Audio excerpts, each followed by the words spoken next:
शिवसेना उद्धव बाळासाहेब ठाकरे पक्षाच्या पदाधिकारी, शिवसेना शहर उत्तराचं चेअरमन असू द्या, सर्व पदाधिकाऱ्यांना झुलवत ठेवून आम्ही ज्या लोकांची मागणी केलेली आहे, गेले अनेक वर्ष आमच्यावर काम केलेले आहेत. भैया असू द्या, आम्ही असू 30 वर्ष पक्षाचं काम करतो, अनेक गुन्हे दाखल आहेत, परंतु आम्हाला तिकीट न मागता त्या भोसले असू द्या, आमचे योगेश सलगर असू द्या, सातपुतेताई असू द्या, गवळीताई असू द्या, महेश गवळे असू द्या, अशा अनेक लोकांना आम्ही तिकीट मागणी करतो, विरोधात तिकीट देऊन असं खेळखंडोबा केलेला. आम्ही संपर्क प्रमुखांना फोन केला, नेहरूकरांना फोन केला, त्यांचेही त्यांनी फोन उचलत नाही. समन्वय समिती केली, समन्वय समितीमध्ये कोण एक राहिले नाही, फक्त त्याने आणि अस्मिता गायकवाड राहिले. रात्री 10 वाजेपर्यंत मी त्याच्या घरी बसलो. मी उपजिल्हा प्रमुख आहे, आम्ही सगळे पदाधिकारी आहे. आमच्यासमोर कुठलीही यादी न ठेवता स्वतःच्या मनमानी कारभार करायल्यामुळे आम्ही या पदाचा राजीनामा तर दिलेला आहे, परंतु त्याला काढल्याशिवाय आम्ही पक्षप्रमुखांना मागणी करायला त्याला हटवल्याशिवाय आम्ही स्वच्छ बसणार नाही. आणि दिलेल्या उमेदवाराचा आम्ही निष्ठावंत शिवसैनिक म्हणून त्यांचं काम करतो. किती एकूण शहर जिल्ह्याचे पदाधिकारी राजीनामा दिला? आम्ही जवळजवळ इथले शहर उत्तरचे सगळेच पदाधिकारी आहेत.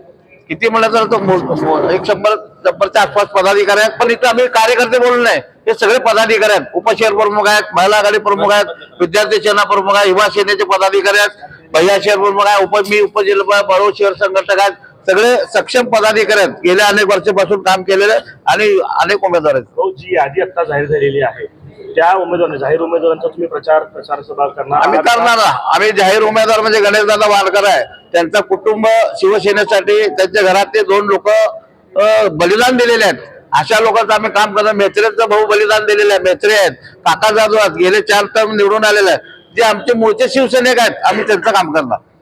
या शिवसेनेनं आपली यादी जाहीर केलेली आहे, मात्र यादी जाहीर झाल्यानंतर सगळे तुम्ही नाराज आहात. काय पुढची भूमिका आहे, कशा पद्धतीचे पावलं उचलतात? जिल्हा प्रमुख अजय दासरे यांनी निवड समितीला शिवसैनिकांना, शिवसेना पदाधिकाऱ्यांना विश्वासात न घेता ज्या ठिकाणी आम्ही काम करतो, आम्ही पक्षाचे प्रमुख पदाधिकारी आहेत, आमच्या पक्षातील जे लोक आहेत वार्डातले, प्रभागातले, त्यांची जी नावं दिली ती सगळी डावलून त्यांनी बाहेरच्या लोकांना तिकीट विकलेली आहेत. त्यामुळे या ठिकाणी शिवसेनेला अवघ्या 30 त्यातल्या 5 जागा मनसे देऊन अवघ्या 25 आपण लढवत आहे. 25 मधल्या निवडून येणार किती, पक्षाचं अस्तित्व राहणार कसं, यासाठी आम्ही सर्व नाराज शिवसैनिक, निष्ठावंत शिवसैनिक आणि ज्यांच्यावर अन्याय झाला असे शिवसैनिक व उमेदवार आज एकत्र आलेलो आहेत. आज बघतो आपण भगिनींच्या डोळ्यात अश्रू आहेत, उमेदवारांच्या डोळ्यात अश्रू आहेत.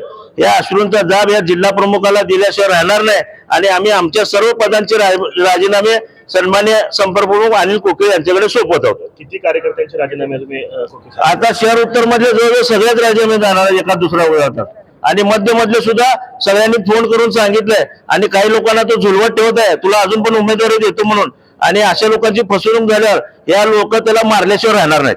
उमेदवारी देताना काय म्हणजे असं काय केलं असेल सांगू शकत नाही, सगळं अंधारात केलेला त्यांनी कार्यक्रम.